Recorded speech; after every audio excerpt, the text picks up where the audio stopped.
يهد الله فلا مضل له ومن يضلل فلا هادي له ونشهد أن لا إله إلا الله وحده لا شريك له ونشهد أن عبده ورسوله أما بعد أعوذ بالله من الشيطان الرجيم بسم الله الرحمن الرحيم لو أنزلنا هذا القرآن على جبل لرأيته خاشعا متصدعا من خشية الله صدق الله العلي العظيم سلام على خير الأنام وسيدي حبيبي إلى العالمين محمد بشير نذير هاشم مكرم عطوف رؤوف من يسمى بأحمد.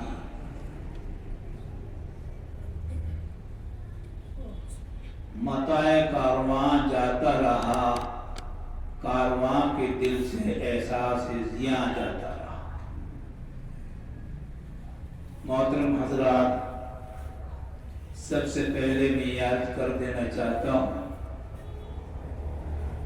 کہ یہ جو کانفرنس بلائی بے انتہا مسرت کی بات ہے، خوشی کی بات ہے.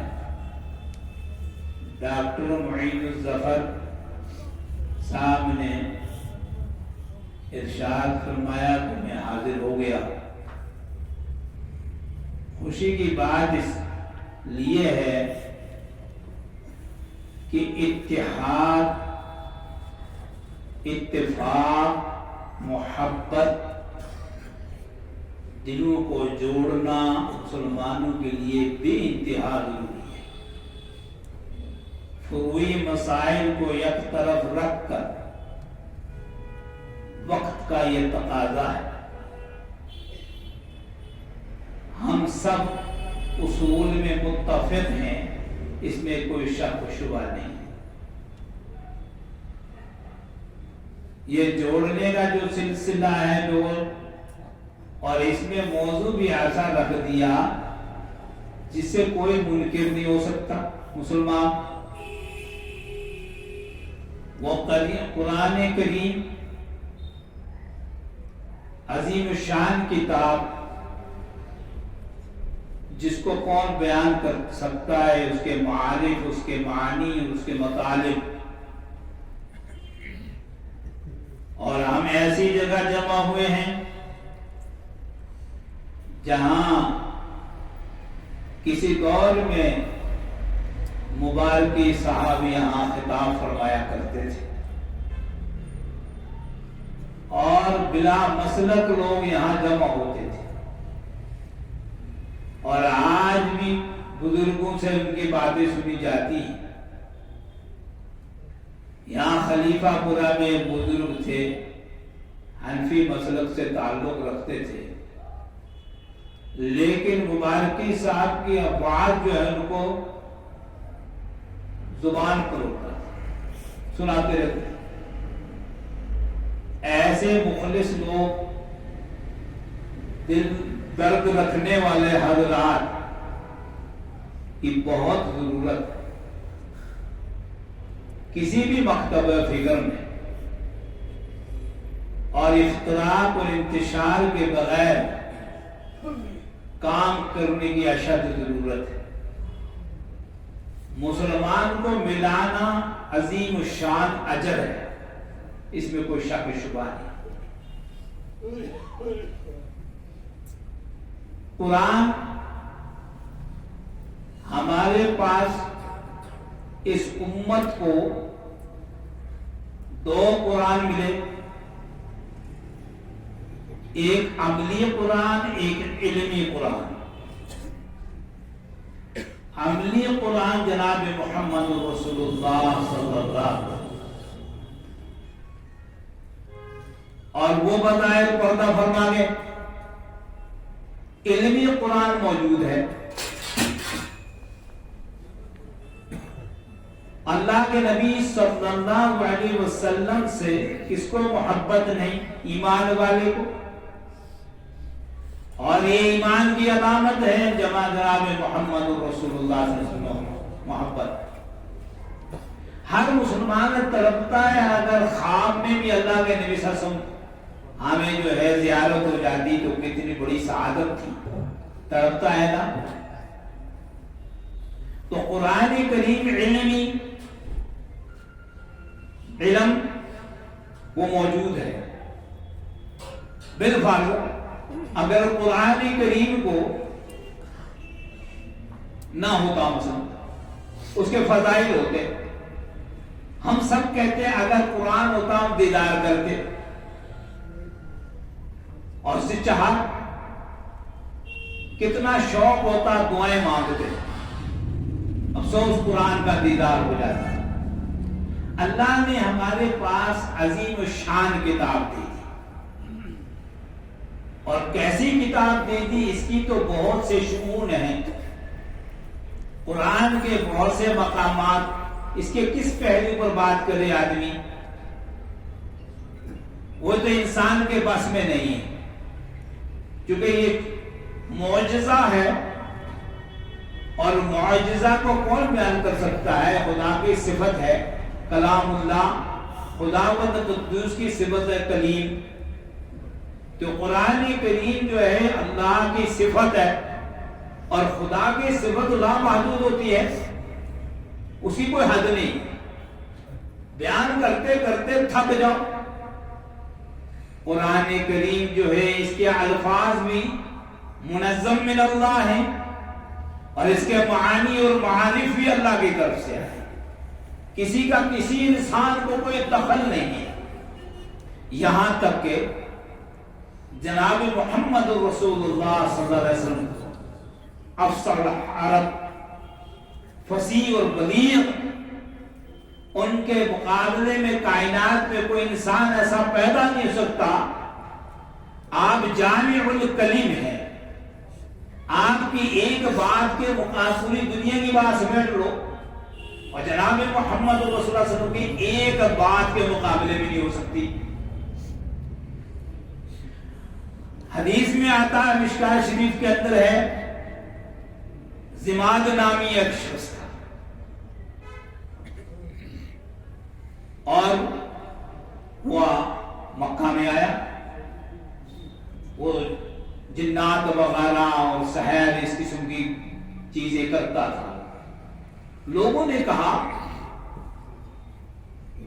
کہ آپ یہ سب کچھ کرتے ہیں، ہمارے یہاں محمد نامی صلی اللہ علیہ وسلم ان کو کچھ ہو گیا ہے، آپ ان کا علاج کر دو۔ کہا اچھا چلو آگے حضور اقدس صلی اللہ علیہ وسلم سے ملاقات، فرمایا آپ کو کچھ ہوا ہے؟ اگر کوئی چیز ہے، اسیب ہے، کوئی اس قسم کی چیز ہے تو میں علاج کرتا ہوں۔ نبی علیہ الصلوۃ والسلام نے فرمایا الحمدللہ نحمدہ ونستعینہ ونستغفرہ، خطبے میں پڑھتے ہیں، اما بعد، اتنا پڑھا تو ایک شخص نے کہا اعد علیہا کلماتک، یہ اپنے الفاظ پھر دہرائیے۔ تو اللہ کے نبی صلی اللہ علیہ وسلم نے 3 بار دہرایا۔ بول اٹھا، کہا میں تو جادوگروں کی بات بھی جانتا ہوں، ساحر، کاہن، شعراء، واللہ ان کلمات میں اتنا رکھا ہوا ہے، اتنا بھرا ہوا ہے، قوس البحر کا لفظ آیا ہے وہاں، کہ اتنی گہرائی ہے کہ سمندر بھی اس کو پار نہیں کر سکتا۔ لائیے ہاتھ میں کلمہ پڑھتا ہوں، لا الہ الا اللہ محمد رسول اللہ۔ تو جناب محمد رسول اللہ صلی اللہ علیہ وسلم کے جو ہے، آپ کتنے بلیغ تھے، کتنے فصیح تھے، ہیں جی؟ اچھا، لیکن قرآن کریم کے الفاظ جناب محمد رسول اللہ صلی اللہ علیہ وسلم نہیں بنا سکتے۔ قرآن اتنا معجزہ ہے، یہ قرآن کے جو ہے اتنی فصاحت و بلاغت اللہ نے اس میں رکھی، سرکار مدینہ جناب محمد رسول اللہ صلی اللہ علیہ وسلم بھی اس سے عاجز ہے، اور یہ معجزہ ہے۔ اور معجزہ تو جو نبی کی دلیل ہوتی ہے معجزہ. تمام انبیاء علیہ السلام کو اللہ نے معجزے دیے اور وہ معجزے عملی تھے. عمل کیا ختم. موسیٰ علیہ السلام نے عصا رکھا سانپ بن گیا وہ ختم. اور جتنے جناب محمد رسول اللہ صلی اللہ علیہ وسلم کو جتنے معجزے علمی معجزہ جو دیا ہے قرآن کریم اور یہ دائمی ہمیشہ کے لیے ہے. آج اگر دنیا کو بلا کر جمع کیا جائے اور یہ کہا جائے کہ دیکھو ہمارے نبی علیہ السلام آخری نبی ہیں،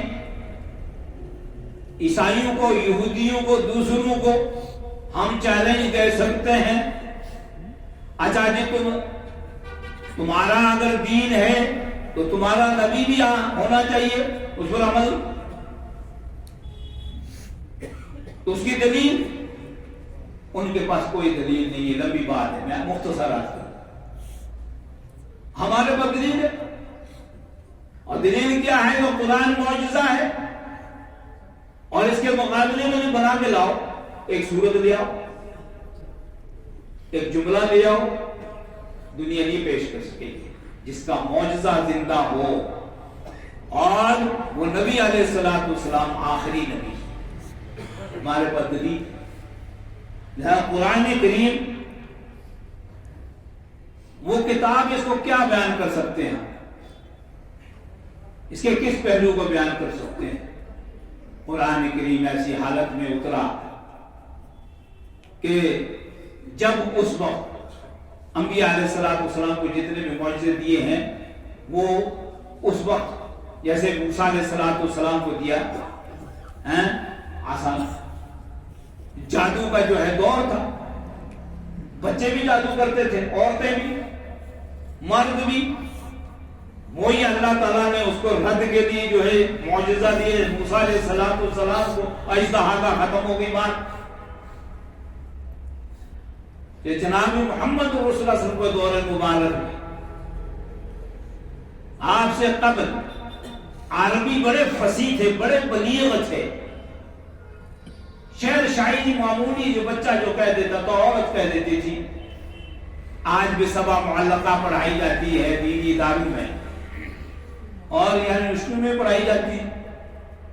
وہ سبا معلقہ جو ہے وہ اس میں وہ اشعار ہیں، وہ قصائد ہیں جو اس وقت عرب کے اسلام کے بعد کے نہیں پہلے کے ہیں. وہ پڑھائے اس لیے جاتے ہیں تاکہ قرآن کی جو ہے لغت صحیح معلوم ہو جائے، اس کے اصطلاحات معلوم ہو جائے. تو 7 قصائد ہیں. ایک سجائی شعر نے شاعر نے لکھا اور خانہ کعبہ کی دیوار پہ لگا دیا. دوسرے نے اس سے پڑھ کر لکھا، تیسرے نے اس سے پڑھ کر لکھا. اتنا تقابل ہوتا تھا، اتنا کمپٹیشن ہوتا تھا ان میں. فساد و بلاغت کے اعتبار سے بڑے فصیح تھے. جب قرآن کریم اس حالت میں اترتا ہے اقرأ باسم ربک الذی خلق، جب یہ کہا تو حیرت میں رہ گئے. بلغاء، فصحاء، بڑے بڑے شعراء. یہ کیا؟ یہ نبی ہے، یہ محمد صلی اللہ علیہ وسلم. یہ تو ہمارے اندر رہے. یہ کہاں گئے؟ کہاں پڑھنے گئے؟ کس جگہ گئے؟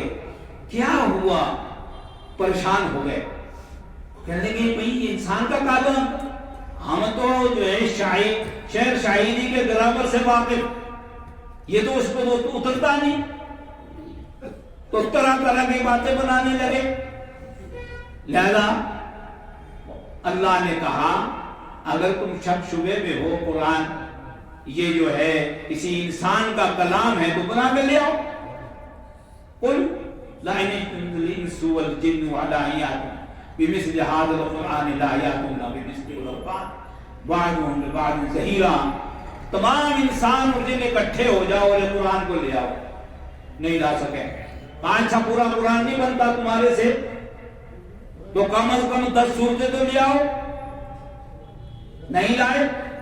کفات بسورۃ من مثلہ انا اعطیناک الکوثر کی ایک سورت لیا اور فلیأتوا بحدیث مثلہ اور اگر یہ بھی نہیں بنتی تو ایک جملہ بنا، ایک سینٹنس بنا لو، یہ تو کوئی بڑی بات ہے نہیں، یہ تو سبھی بنا، کوئی بھی زبان دان ہے یہ جملہ بنا لے گا۔ عیسائی دوسرے لوگوں نے عربی کی ڈکشنری لکھی، عربی میں اتنے عبور کی ڈکشنری لکھ دی، لیکن ایک جملہ آج تک بنا کر نہیں لائے اور نہ لا سکیں گے۔ تو اللہ نے جو ہے قرآن کریم ایسا معجزہ رکھا، اور یہ ہے اس کی حقیقت کیا ہے، بہت وسیع ہے، وہ تو ہم بیان نہیں کر سکتے، مختصراً میں بیان کر دینا چاہتا ہوں۔ قرآن کریم کا نزول جب ہوا کس طرح، اقرا بسم ربک، جبریل امین علیہ السلام آئے اور اللہ کے نبی صلی اللہ علیہ وسلم کو کہا پڑھو، اقرا پڑھ۔ اللہ کے نبی صلی اللہ علیہ وسلم نے فرمایا ما انا بقاری، میں نہیں پڑھ سکتا۔ پھر دبایا کہا پڑھو، میں نے ما انا بقاری، میں نہیں پڑھ سکتا۔ اب سوال یہ پیدا ہوتا ہے کہ اگر کوئی جاہل سے جاہل آدمی کو یوں کہے گا الحمدللہ، وہ بھی کہے گا الحمدللہ، بسم اللہ، وہ بھی کہے گا بسم اللہ، تو یہاں جو ہے محدثین کا مسئلہ کھڑا ہو گیا۔ اللہ کے نبی صلی اللہ علیہ وسلم نے کیسے فرمایا کہ میں نہیں پڑھ سکتا؟ حالانکہ اقرا کہا تھا تو کہہ سکتے تھے اقرا، تحریر تو آدمی نہیں پڑھ سکتا، لیکن جو ہے زبانی کوئی الفاظ ادا کرنا چاہے تو کر لیتا ہے، پھر کیسے؟ تو شاہ عبد الحق محدث دہلوی علیہ رحمہ نے فرمایا کہ اصل بات ہے، اور بھی دوسرے محدثین نے کہا، فرمایا کہ اصل بات یہ ہے اس قرآن کریم کے اندر اتنا وزن تھا، اس وحی میں اتنا وزن تھا، اور اس کا وزن تو بخاری شریف نے بتایا۔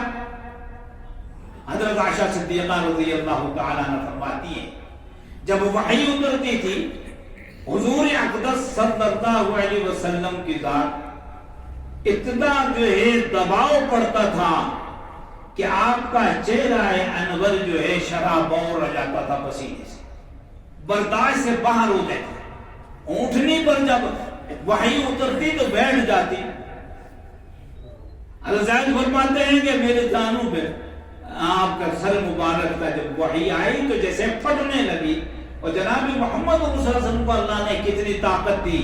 حدیث میں آتا 30 جنتیوں کی، 40 کی بھی آئی، اور ایک حدیث میں آتا ہے، اتنی بات ہے کہ آگے میں پڑھوں گا تو میری ختم ہو جائے گی بات۔ یوں آتا ہے حضرت ابو ذر غفاری رضی اللہ تعالیٰ عنہ اللہ کے نبی صلی اللہ علیہ وسلم سے ایک عجیب سوال کیا، مشکاہ شریف میں حدیث موجود ہے۔ فرمایا یا رسول اللہ، آپ کو کیسے پتہ چلا کہ آپ نبی ہیں؟ چونکہ نبی کو اپنی نبوت کو ایمان لانا بھی فرض ہے، یقینی ہے۔ تو کتنا اچھا سوال تھا۔ کہا جی آپ کو کیسے پتہ چلا کہ آپ نبی؟ فرمایا میں مقام بطحا میں تھا اور 2 فرشتے آ گئے، ایک میرے سامنے اور ایک آسمان کی طرف دائر ہو گیا اتنا اونچا، اور ایک فرشتے نے کہا ہوا، دوسرے نے کہا نعم، یعنی یہ نبی علیہ السلام ہے۔ تو انہوں نے کہا اچھا اس کو توڑ لو۔ کہا میں تولا گیا اور میں اس سے وزنی نکلا۔ فرمایا کہ 10 آدمی کے مقابلے میں تولو، 10 کے مقابلے میں تولا تو میں وزنی نکلا، اور فرمایا 100 کے مقابلے میں تولو، جب 100 کے مقابلے میں تولا تو میں وزنی نکلا، اور کہا 1000 کے مقابلے میں تولو، کہا 1000 کے مقابلے میں تولا تو جو ہے وہ میرے اوپر گرنے لگے تھے، اتنا وزنی ہے جناب محمد رسول اللہ۔ اور آگے جو فرشتے نے فرمایا اس امت کے اندر کیسے کیسے علماء، صحابہ کرام، محدثین، مفکرین، عظیم شان ہستیاں آئی ہیں، اور کتنے وزنی ہوں گے وہ؟ آگے فرشتے ولو وزنتہ بجمیع امت لرجحھا، فرمایا کہ اگر پوری امت کو ایک ترازو میں رکھ لو جناب محمد رسول اللہ دوسری، پھر بھی اللہ کے نبی جو ہے وزنی نکلیں گے۔ تو اللہ کے نبی میں کتنی طاقت تھی، جب قرآن اترتا تھا، وحی آتی تھی تو برداشت سے باہر ہو جاتا تھا، برداشت سے. اور پھر اللہ کا کرم کتنا ہوا، اس کا احسان کتنا ہوا. تو یوں فرمایا کہ اللہ کے نبی صلی اللہ علیہ وسلم نے جو فرمایا کہ میں نہیں پڑھ سکتا، مطلب یہ کہ وحی کی تجلیات، انوارات، ان کا ایسا جو ہے رو پڑا اللہ کے نبی سے کہ کہنا چاہتے تھے. بعض مرتبہ ایسا ہوتا ہے کہ کسی کبھی ڈر کی وجہ سے، کسی کے روب کی وجہ سے آدمی بولنا چاہتا بول نہیں سکتا. تو وحی کے جو ہے اتنا وزن تھا، اتنا وزن تھا کہ جو ہے اللہ کے نبی صلی اللہ علیہ وسلم کہنا چاہتے تھے، بولنا چاہتے تھے، بول نہیں سکتے تھے. تو اللہ نے اس قرآن میں کتنا وزن رکھا. اور پھر کیا کیا، امت پر رحم کیا، انسانوں پر رحم کیا کہ اللہ کے نبی صلی اللہ علیہ وسلم اس وزنی کلام کو خداوند قدوس نے نبی علیہ السلام کے سینے عطر سے گزارا تو یہ ٹھنڈا ہو گیا. اب 6 سال کا بچہ بھی حفظ کر لیتا، اب تو آسان ہو گیا، اب کوئی بڑی مشکل کی بات نہیں ہے. تو قرآن کریم عظیم کتاب ہے، اللہ تعالیٰ جو ہے اس کتاب پر چلنے کی توفیق عطا فرمائے. میرے محترم بزرگوں، جب تک امت قرآن کے ساتھ وابستہ تھی، قرآن کو عملا رہی تھی، اور قرآن کی شدائی تھی اور تقابل چلتا تھا، آج تک 700 سال اس امت کا ستارہ اتنا بلند تھا، اس کی طرف ٹیڑھی نظر کر کے کوئی دیکھ نہیں سکتا تھا. جب سے قرآن کو ہم نے چھوڑ دیا اور اس سے جو دور ہوتے کہ رسمی طور پر ہم نے اس کو جو ہے اپنا لیا ہے، حقیقی معنی میں جو ہے اس کو نہیں، اس کی حاکمیت جو ہے اپنے تصور ہی نہیں کیا کہ قرآن کی حاکمیت دنیا کے اندر ہونا چاہیے. ہمارے ذہنوں میں یہ رہا ہی نہیں، بچند چیزیں ہم کر لیتے ہیں، باقی کچھ نہیں. آج اگر قدر ہے کسی چیز کی، وہ دنیاوی تعلیم کی قدر ہے جو مخصوص ہے دنیا کے تک. اور اس کے لیے اپنے بچوں کو کیا نہیں کیا کرتے، ہاں کس کس طریقے سے محنت کرتے ہیں. واقعہ مولوی صاحب ابھی فرما رہے تھے کہ 50 روپے دینے کے لیے تیار نہیں ہے اپنے بچے کے لیے، اور وہاں 5000 دے رہا ہے، اور صبح پکڑ کر لے جاتا ہے اپنے بچوں کو اسکول میں، پھر اس کو پڑھاتا ہے. یہ بڑا ہوتا ہے، کوئی لندن جاتا ہے، کوئی امریکہ جاتا ہے، کوئی کہاں جاتا ہے، تو پھر یہ کہتا ہے کہ بھئی مر گیا باپ، کہاں وہاں دفن کر دو. تو اللہ تعالیٰ ہمیں اس قرآن سے وابستہ ہونے کی توفیق عطا فرمائے، اس کی محبت، اس کی حقیقت ہمارے دلوں میں بٹھا دے، اتفاق اور اتحاد پیدا کر دے. اور آخری عرض میری یہ ہے کہ ہر مکتبہ فکر جو اہل حق ہیں سب ہیں، ہاں یہ جو ہے اچھے عالم رکھے اپنی مساجد کے اندر، اور اسے قرآن تفسیر بیان ہو. ہر مسجد میں قرآن کی تفسیر بیان ہونی چاہیے، تب جا کر ہمیں ہوش آئے گی کہ کیا ہے تو کیا نہیں ہے، ورنہ تو سرسری چیز کچھ بنتا نہیں. اللہ تعالیٰ میں نیک عمل کرنے کی توفیق عطا فرمائے، ودا مالی سے محفوظ فرمائے. یہاں حضرات کو مبارک دیتا ہوں اس کانفرنس کرانے کی. اللہ تعالیٰ اور توفیق عطا فرمائے، آگے بڑھے یہ سلسلہ، اور انشاءاللہ امت میں اتحاد پیدا فرمائے. ہمیں اللہ سے امید ہے اللہ تعالیٰ ہمیں دلوں کو قلبوں کو جوڑ دے. وآخر دعوانا الحمدللہ.